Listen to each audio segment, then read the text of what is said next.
Hello, my name is Claudio Oliveira Galon, and I am going to walk you through the course, the semester. Okay, here's my name. I can be contacted at two different emails from the college and my own personal email address. And I have office hours Monday from 12 noon to 1 p.m. I did upload the syllabus there in the website in Canvas. And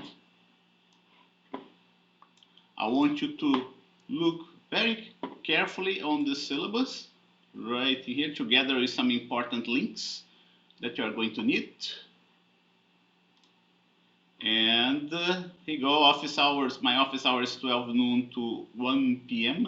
on Monday and 12 noon to 12:45 p.m. on Wednesday. Okay, you can join me in the office hours by clicking this link right in here. Recall that those lectures are asynchronous, so I'll be posting notes and recordings in the Canvas website. Here's my response policy for emails, and we're going to be using the textbook of Halliday and Resnick, Fundamentals of Physics, using the ebook platform, using the Wiley Plus platform. And it's very reasonable. The cost last time I checked was like $69. So Wiley Plus gives you access to the ebook and also to the homework. Homework is going to be done there on Wiley Plus platform. In addition to that, I also use my own lecture notes. If you want to purchase that in book format, you don't have to. But and I'll be making available also some accrued copy of this lecture notes in Canvas. Okay, so in this course, the grades are gonna be based on attendance to office hours. Just since this is an asynchronous course, and I want to get to at least meet you at least once, I require, that you attend my office hours at least twice in the semester, and I'll give you a small percentage points that applies towards your grades. The grades also depend on their lab report, which you are doing with William Crawford, and he's gonna give me your grades once the semester is over. It's going to be dependent on the homework, partial exams, and the final exams.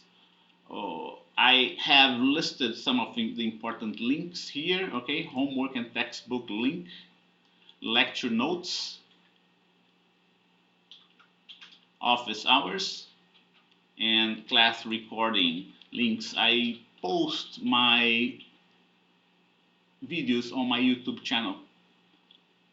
So there will be links for this video there in Canvas.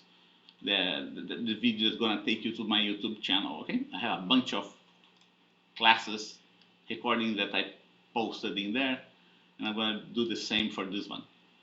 Okay, so like I said, the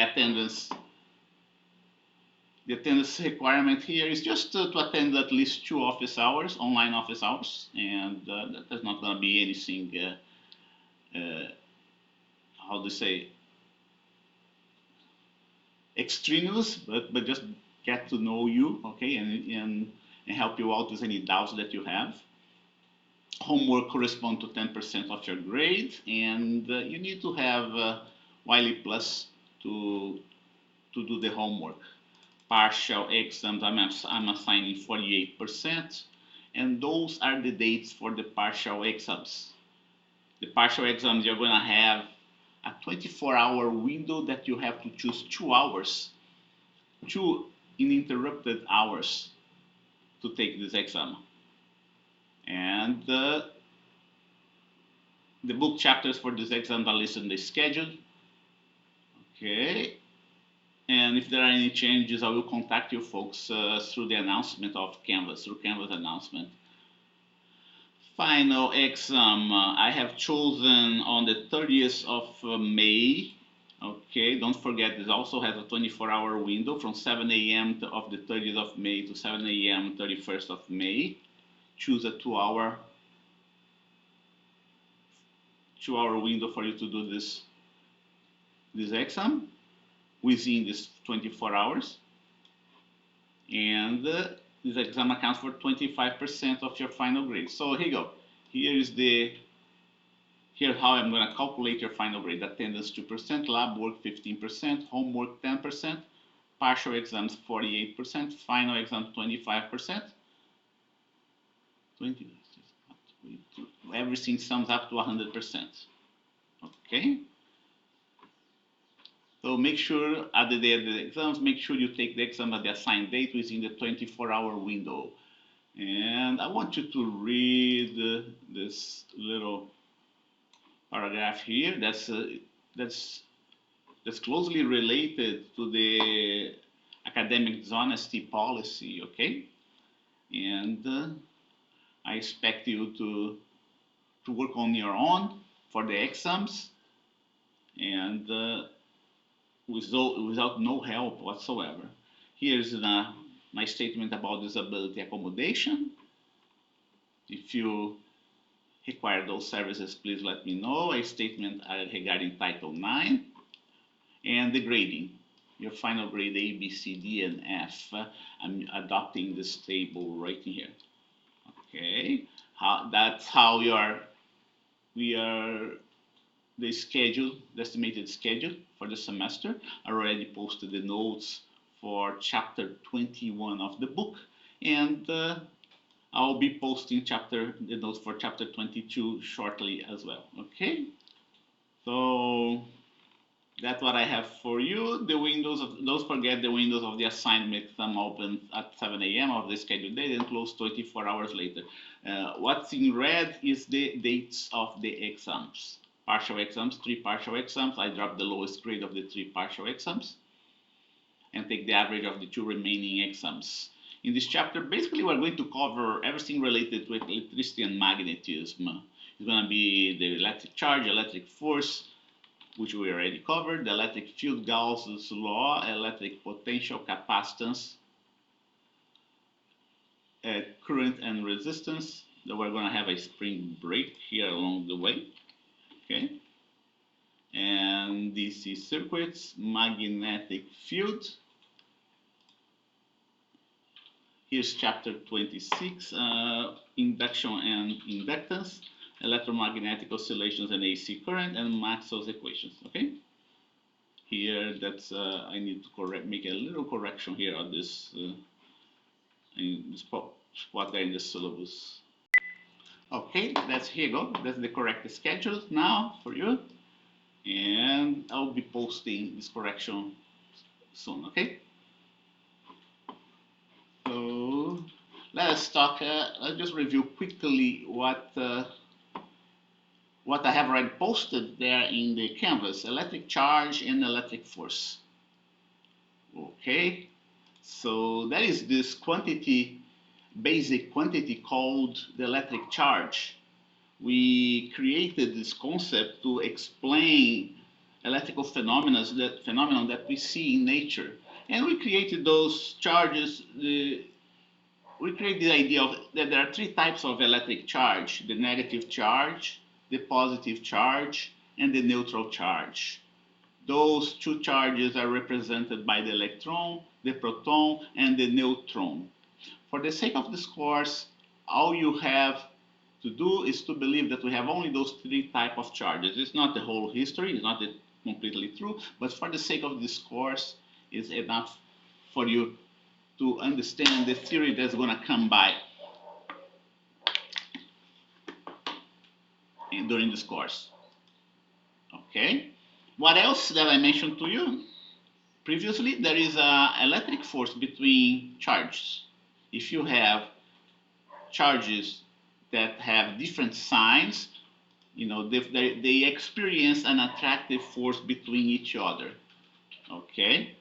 F in this case here is going to be F of 2 applied to 1 and F of 1 applied to 2. Okay? Because those 2 charges are interacting with one another, those pairs of force obeys Newton's third law of motion, the law of action and reaction. The magnitude of those two forces are the same, but the directions are opposite. Okay. What happens with positive charges? The forces are repulsive, right? And here's the vector position from 1 to 2, charge from 1 to 2. Okay, Fij is force of charge I applied to charge J. Here you go. Applied to charge J, right? And now we have the case here of an electric dipole that are attracting, the charges are attracting one another, okay?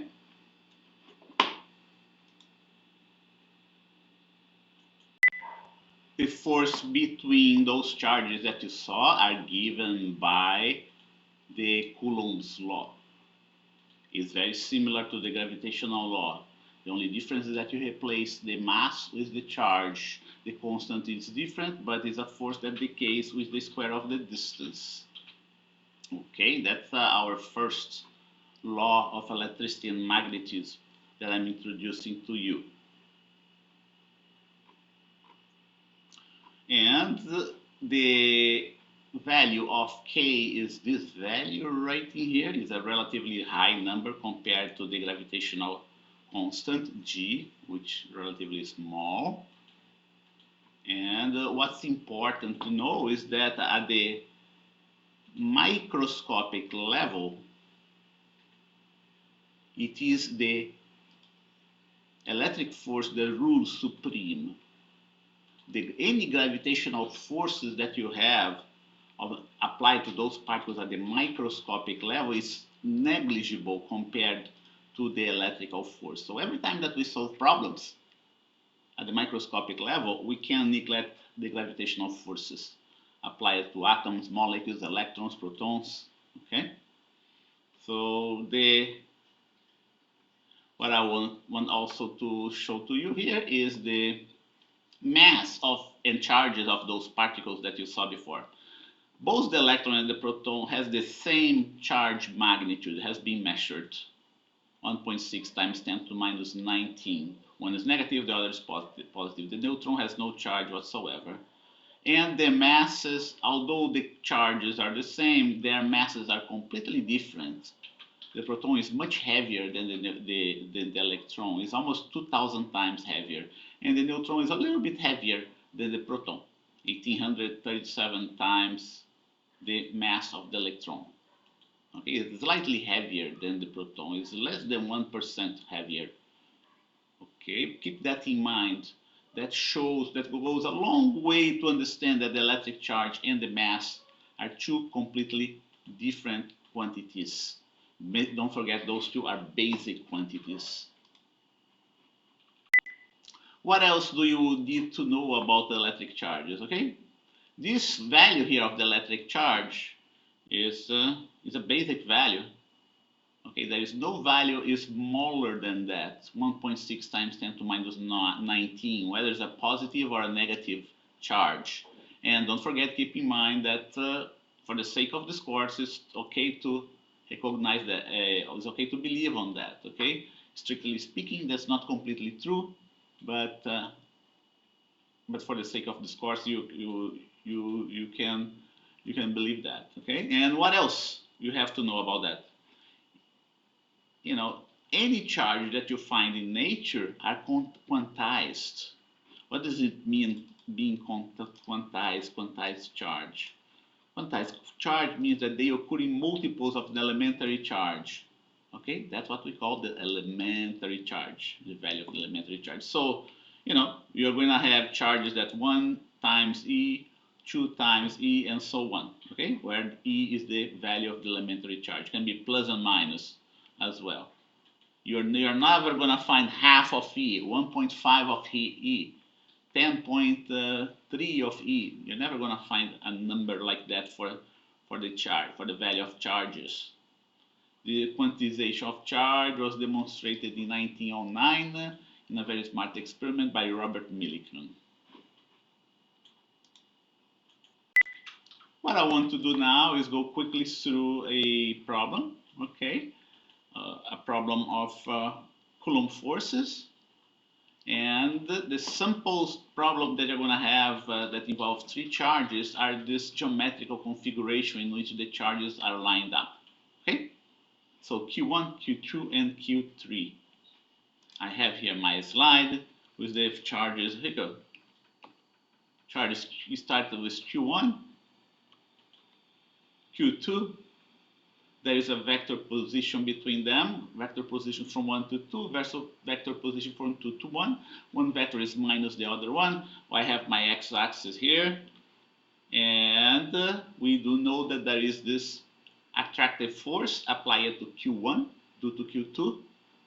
And now we are going to put a charge Q3 as well. We also have this vector position that goes from charge 1 to 3. And this charge Q3 applies a force of 3 applied to 1. That's going to be a repulsive force. And the charge Q1 is going to have a net force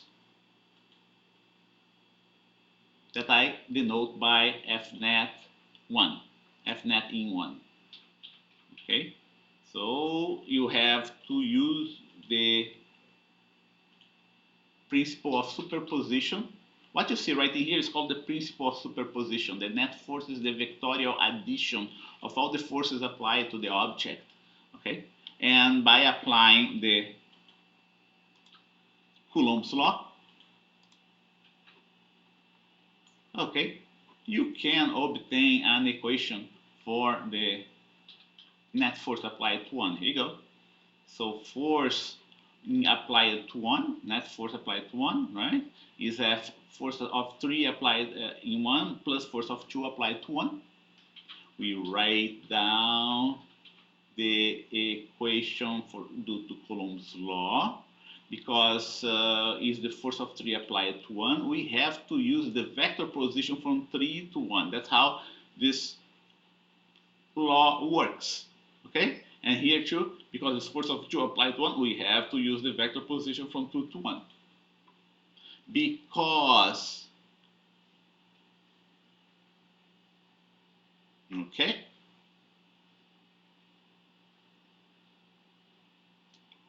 And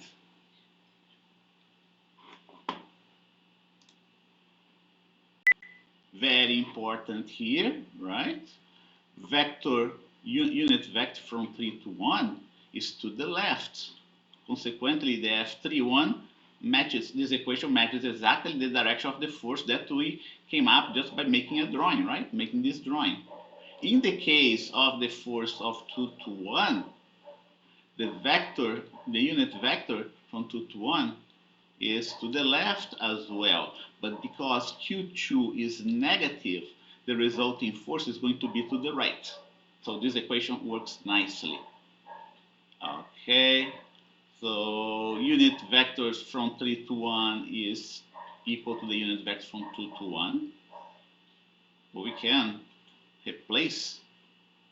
Okay, and by the way, this unit vector is equal to minus x hat, right? We can put KQ1 in evidence here.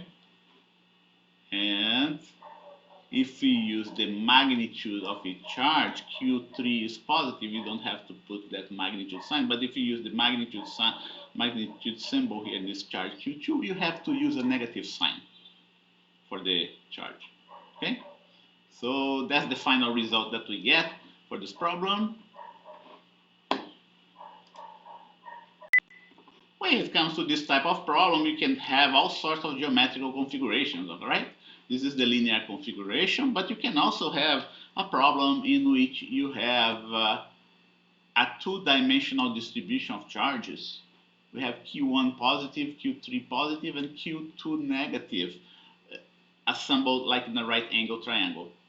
If you want to know the net force applied to Q1, okay, you have to sum those vectors, make the addition of those vectors, given by this net force applied to 1.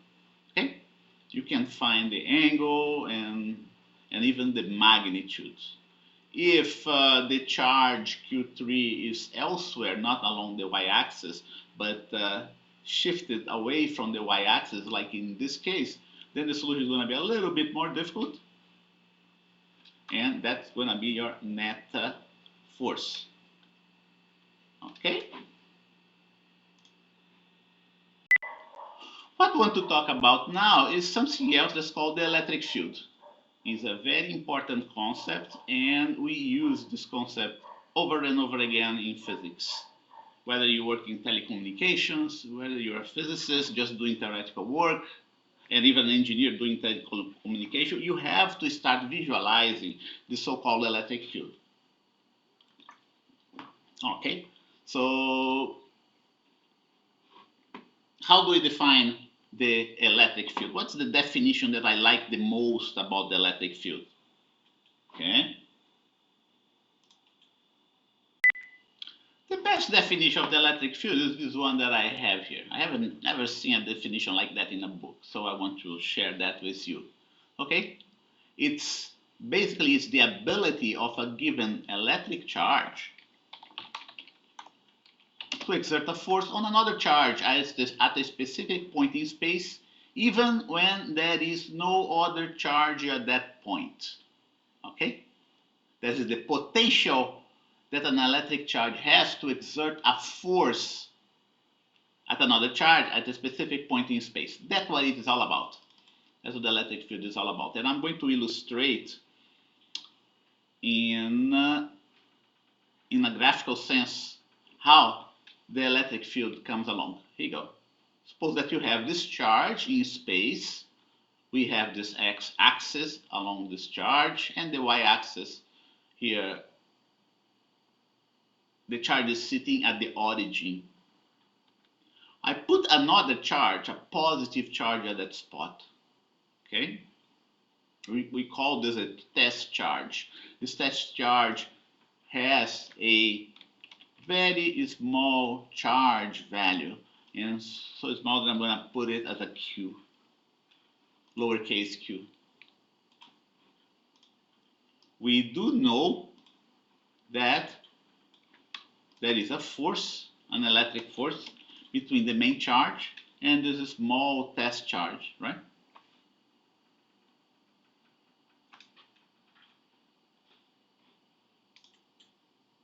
I'm gonna pick up. Here is the force applied to my test charge. Let's use the subscript T. And that's the distance from 1 to the test charge, from the charge 1 to the test charge, T. Okay? If this test charge were not to be there, if this test charge were not to be there, just like I put it here in this drawing, the force would go away. There would be any force whatsoever, right? But something else would be left out there. Here you go. We can even put here F, the force is equal to 0. But something else would be left around because we have this main charge here. This something else is the ability of the electric charge 1 to exert a force in another particle that's placed at this point. And this concept is called the electric field. Electric fields exist. We can measure them. We can measure them with instruments. And here you go.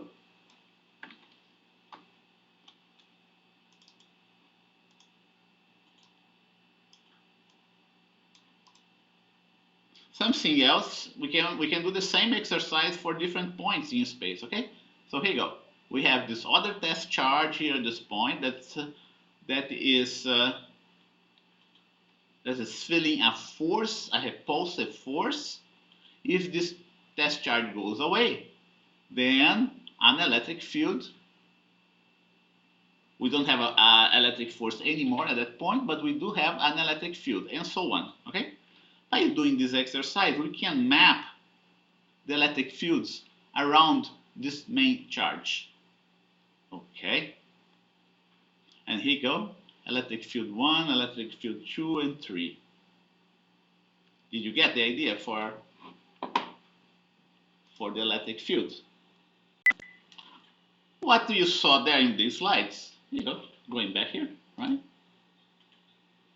It's just a qualitative way of visualizing the electric fields. And qualitative ways of visualizing certain concepts are very powerful ones, okay? But now we're going to go the next step. We are going to now make a mathematical definition of the electric field, okay?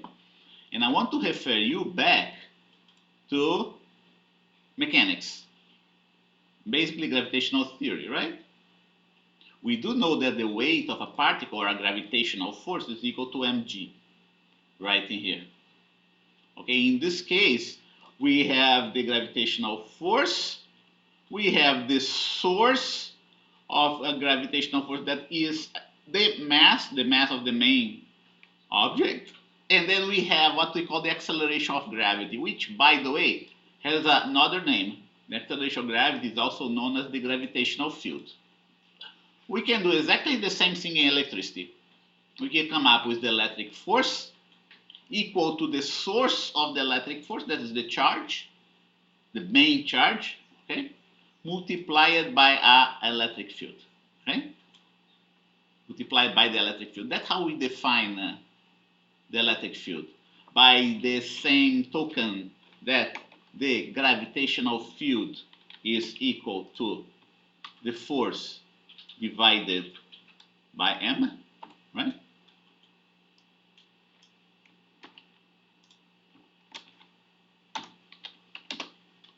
The force, the gravitational force divided by m. We also have that the electric field is also has a similar equation, and I'm even going to copy and paste that and just change the quantities. Okay, the electric field is going to be the electric force divided by the source of the force, which, by the way, is the charge. Using Coulomb's law,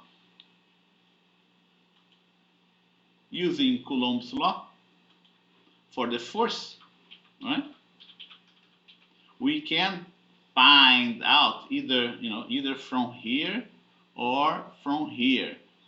Okay, what you see here comes from here. K big Q small q r square r hat equal to QE, right? Using the Coulomb's law,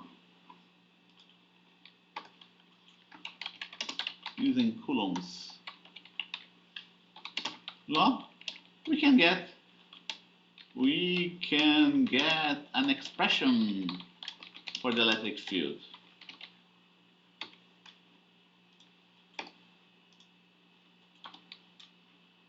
Okay, it decreases the square of the distance. Okay, and recall that by definition, the direction of the field is set in terms of the direction of the force applied to the small charge that you saw before. That must be always positive. The test charges are always positive. So it's the test charge that determines the direction of the electric field. The test charge must be positive and small.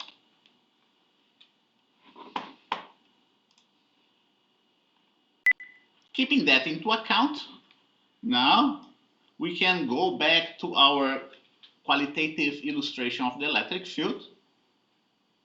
Now do you see that how important it is to study vectors? By studying vectors, you can see we can start visualizing invisible ideas, invisible concepts that do happen in nature. Okay, so here you go. So we have those electric fields surrounding my main charge, right? And according to that equation that we just derived, if you want to find out the electric field is closer by my main charge, you are going to have a stronger field compared to the other, right? That's what this E4 is all about. Okay. Here you go, the gravitational field as well of the Earth. And oh, by the way, that's how we represent the gravitational field, right? We represent the gravitational field as arrows as well, in the same way that we represent the electric field as arrows. Now, there is another way of representing the electric field, by electric field lines. Two different ways of representing an electric field, by vectors and by continuous lines. If the charge is positive, the electric field lines goes away from the charge. We say that the charge, the positive charge, are sources of electric fields. In the vector notation, in the vector representation, we represent the strings of the electric field by the lengths of the arrow. Okay? The longer the length of the arrow, the stronger the electric field is. In the electric field lines representation, we represent the strings of the electric field by the proximity of the lines to one another. You can see that this line here at this point is closer to this line than it is here. So we can state that the field here at this spot is weaker than the field here at this spot. Okay? That's for the positive charge. For a negative charge, the electric field points towards the charge. We say that the negative charge is a sink of electric field, of the electric field. Okay. That's the vectorial representation of the electric fields around a negative charge. The vectors are pointing towards the charge. And now we can start talking about solving important problems, okay? In terms of electric field. You saw the electric field of a single charge, but what if you start to have several charges in space? How do their net field look like, okay? Well, it's not that difficult. Electric fields also are vectors, just like force, and for this reason, we have to use the superposition principle to determine the net electric field. So consider, for instance, the case of 2-point charges along the x-axis. Okay, so here you go, we have the origin right in here, and then one charge on the left, another charge on the right, at the same distance from the origin. Both charges are greater than 0. Suppose I want to know the electric field at this point here along the axis, okay? So all I have to do is to do exactly what we did before. We are going to get the contribution of the field due to the left charge, E left, and the contribution of the electric field due to the right charge. That's how we solve this problem in a qualitative fashion again. So we can have a visualization how this net field looks like. Note that this distance here must be the same as this distance here. Both the left and right charges have the same distance to that point along the y-axis. Consequently, the intensity of the field, left and right field, must be the same. The intensity of this field here must be the same as this one. This angle too is the same and so as this one, right? Consequently, the x component of this field is going to cancel out the x component of this field. And we get a net electric field like that. Okay? Upwards. Along this point.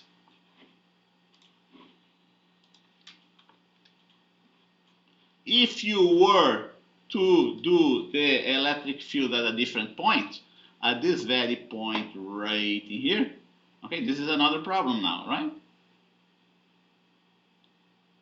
At this point above the charge Q, the electric field is going to be in the vertical direction, okay? So the electric field contribution to this charge is going to be another vector in this direction. And then you go ahead, do the vectorial sum and you get this net electric field for that specific point. That's the net electric field at this point, that's the net electric field at this point, and so on. Okay? We can even come up with this other one, this other net field along this line. Those two electric fields are going to superimpose with one another and going to have a longer arrow, right? And so on. Now we are going to do another example involving two charges, but those two charges are very important. They represent what we call an electric dipole. An electric dipole is a combination of a negative and a positive charge. There are lots of molecules out there that behaves like an electric dipole, like the water molecule. It does behave like an electric dipole. That's why we do an example of electric dipoles. That's why we cover electric dipoles in the classroom. Okay? So we go ahead and do the same exercise that we did before. We want, for instance, initially, to find out what's going to be the electric field at this point along the y-axis. And after doing that, we're going to do the actual mathematical calculation, okay? So you can have the actual formula, the actual equation. So here you go. At this point along the y-axis, we are going to have this electric field due to the positive charge that makes an angle theta, right? Now, the electric field of the negative charge is going to have the same intensity and also the same angle as the other one, right? This angle here is going to be the same as the other. Here you go. Because of the symmetry, the field along the y direction at this specific point cancels out. And we have only an electric field in the horizontal direction. Okay? We can do the same for other positions. Okay? We can have every field along the y-axis is going to be in the horizontal direction, by the way. But at this point, it's not going to be along the horizontal direction. Right? Here you're going to have an electric field pointing towards the negative charge, an electric field pointing away from the positive charge. When you sum them up, we have this funny vector pointing in this direction. Note, see that I made this electric field weaker than this other one. Okay?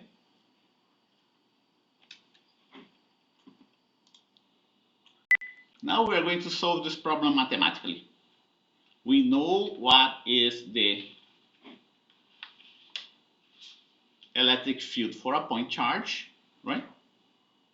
And we are going to write down the net field of the charge. It's going to be the net field of the charge distribution. The net field of the charge distribution is going to be the contribution of the positive charge plus the contribution of the negative charge. Okay. The contribution of the positive charge, there are two ways that we can solve this type of problem. There are two ways of solving this type of problem. Okay? You either pay close attention to the electric field contributions here in this drawing, and you get the right direction of the field, or you use that vector definition of the field itself, where the r hat vector that we saw is going to be the unit vector from each charge. Okay? So what I'm going to do here, I'm going to use the direction of the field by close examination of the drawing. Okay, so here you go. Here we have the electric field contribution of the positive charge. That's going to be KQ over R squared In this case, r squared is going to be y squared plus a squared, right? And then you have to decompose that in terms of the x component and the y component. The x component is the cosine of theta, the y component is the sine of theta. Cosine of theta and sine of theta. Notice that I put a y hat and x hat here. We have something similar for the negative charge. Again, we are going to investigate here. Here you go. Here the electric field of the negative charge. It has a positive x component, but it has a negative y component. The positive x component is going to be a cosine of theta. The negative x component is going to be a sine of theta. So here you go. The q remains a q here. Here is the plus x, the x component minus the y component. The distance again is y squared plus a squared. Now we go ahead and combine those four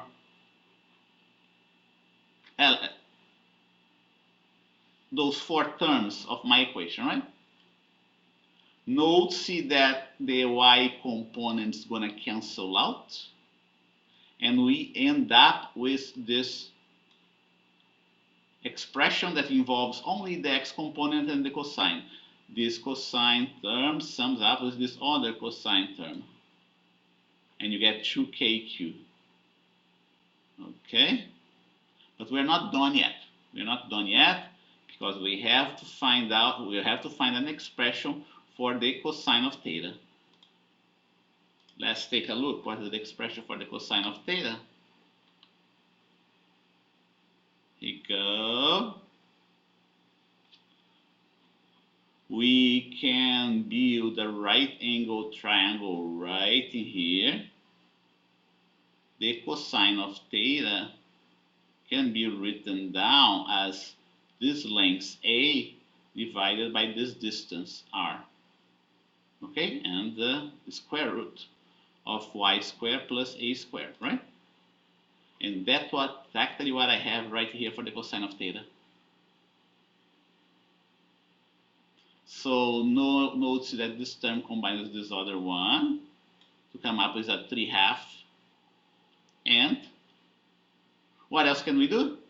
We can come up and define, here you go, 2akq x hat. This term here can be defined as what we call the electric dipole moment, represented by the letter P. Okay? Note that this vector is along the positive direction of the x-axis. Let's see how it looks like. Okay.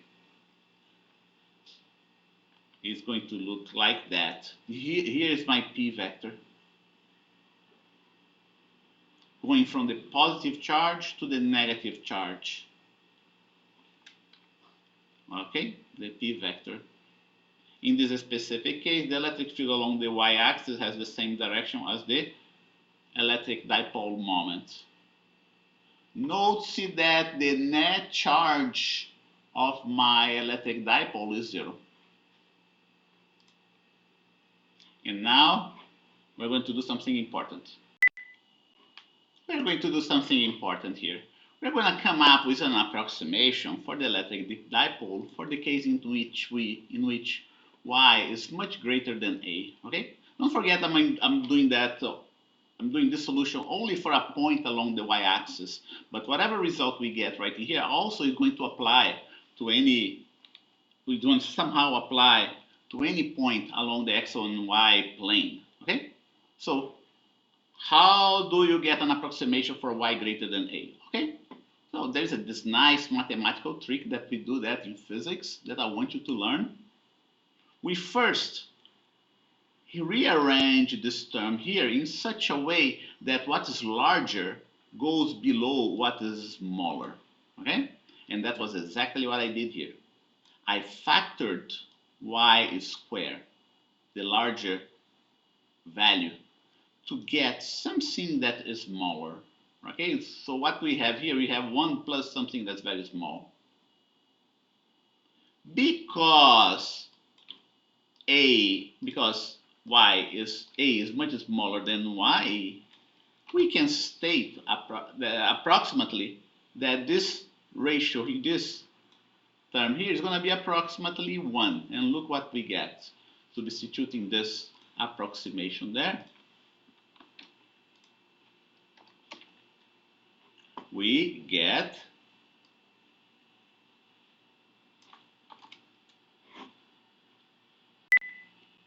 something like that, right? This term basically vanishes, right? We are left with y squared raised to the 3.5 power. And we can go another step. And look what we end up getting. We end up getting a term for the y raised to the cube. Okay? That's a very important result. We can repeat this approximation for points at different spots in the x and y plane. Repeating for points in the x and y plane, we get something similar.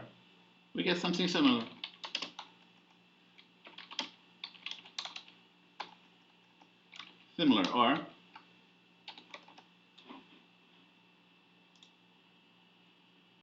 so repeating that for all points in the xy plane.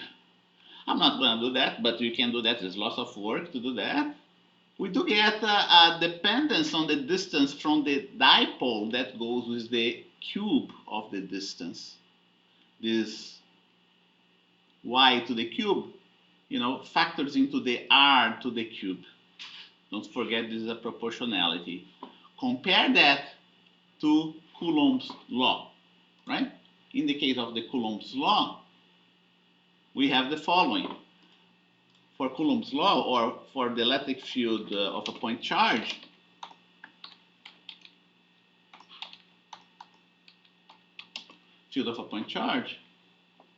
notice for the electric field of a point charge, we get the inverse of the square of the distance.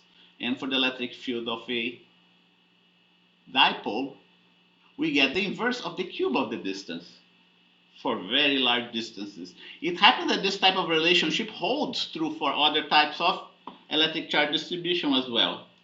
Okay? So the question we have to make is this relationship like a coincidence? For a single electric charge, the electric field goes down to the square of the distance. If you combine one positive charge with a negative charge for a net charge equal to 0, the electric field now goes down with the cube of the distance. Is it some sort of coincidence? Well, we find that it's not, because there is another type of electric charge distribution called the quadrupole. Okay? Here's an example of the quadrupole. The quadrupole can be said as a combination, can be visualized as a combination of two electric dipoles pointing in opposite direction. So you have minus 2q here at the origin, and plus q on the left side, and plus q on the right side.